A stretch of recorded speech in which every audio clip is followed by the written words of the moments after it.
Night of the Living Dummy 3, Chapter 1. The stairs up to my attic are narrow and steep. The fifth step is loose and wobbles when you stand on it. All the other stairs creak and groan.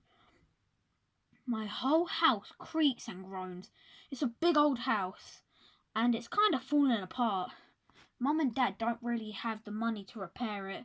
"Trina, hurry!" my brother Dan whispered. His words echoed in the steep attic stairwell. Dan is 10 and he is always hungry. He's short and very skinny. I think he looks like a mouse. He has short brown hair, dark eyes and a pointy little chin.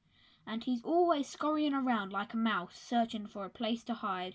Sometimes I call him Mouse, like a nickname. Dan hates it, so I only call him Mouse when I want to make him mad. Dan and I don't look at all like brother and sister. I am tall and I have curly red hair and green eyes. I'm a little chubby, but Mum says not to worry about it. I'll probably slim down by the time I'm 13 next August. Anyway, no one would ever call me Mouse. For one thing, I'm a lot braver than Dan. You have to be brave to go up our attic. Not because of the creaking stairs or the way the whistle winds through the attic windows and makes the panes rattle. Not because the dim light up there or the shadows or the low ceiling covered with cracks. You have to be brave because of the eyes, the dozens of eyes that stare at you through the darkness.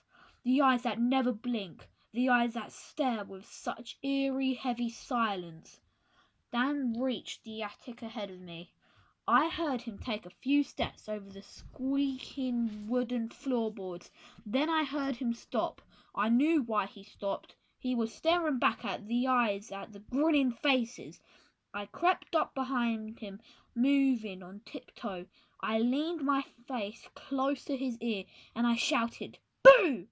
He didn't jump. "Trina, you're about as funny as a wet sponge," he said. He shoved me away. "I think wet sponges are funny," I replied. I admit it, I liked to annoy him. "Give me a break," Dan muttered. I grabbed his arm. "Okay," I pretended to break it in two. I know it's dumb, but that's the way my brother and I like to kid around all the time.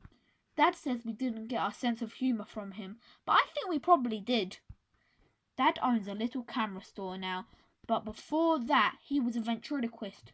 He did a comedy act with a dummy, Danny O'Dell and Wilbur. That was the name of the act. Wilbur was the dummy, in case you didn't guess it. Danny O'Dell is my dad. My brother is Dan Jr., but he hates the word Junior, so no one ever calls him that, except me when I want to make him really mad. "Someone left the attic light on," Dan said, pointed to the ceiling light. "The only light in the whole attic. Our attic is one big room. There are windows at both ends, but they're both caked with dust, so not much light gets through." Dan and I make our way across the room. The dummies all stared at us, their eyes big and blank. Most of them had wide grins on their wooden faces, stone on their mouth hung open. Some of their mouths hung open. Some of their heads tilted down so we couldn't see their face. Wilbur, Dad's first dummy, the original Wilbur, was perched on an old armchair. His hands were draped over the chairs. His head tilted over the chair back. Dan laughed. Wilbur looks just like Dad taking a nap. I laughed too, with his short brown hair, his black eyeglasses, and his goofy grin. Wilbur looked a lot like Dad. The old dummy's black and yellow checked sports jacket was worn and frayed, but Wilbur's face was freshly painted. His black leather shoes were shiny.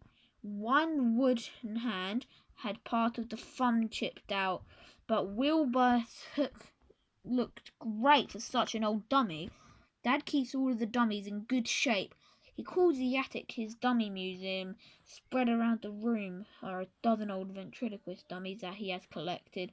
He spends all of his spare time fixing them up, painting them, giving them fresh wigs, making new suits and pants for them. working on their insides, making sure their eyes and mouths move correctly. These days, Dad doesn't get used to his ventriloquist skills very often. Sometimes he'll take one of his dummies to a kid's birthday party and put on a show. Sometimes people in town will invite them to perform a party to raise money for a school or library. But most of the time, dummies just sit up here staring at each other.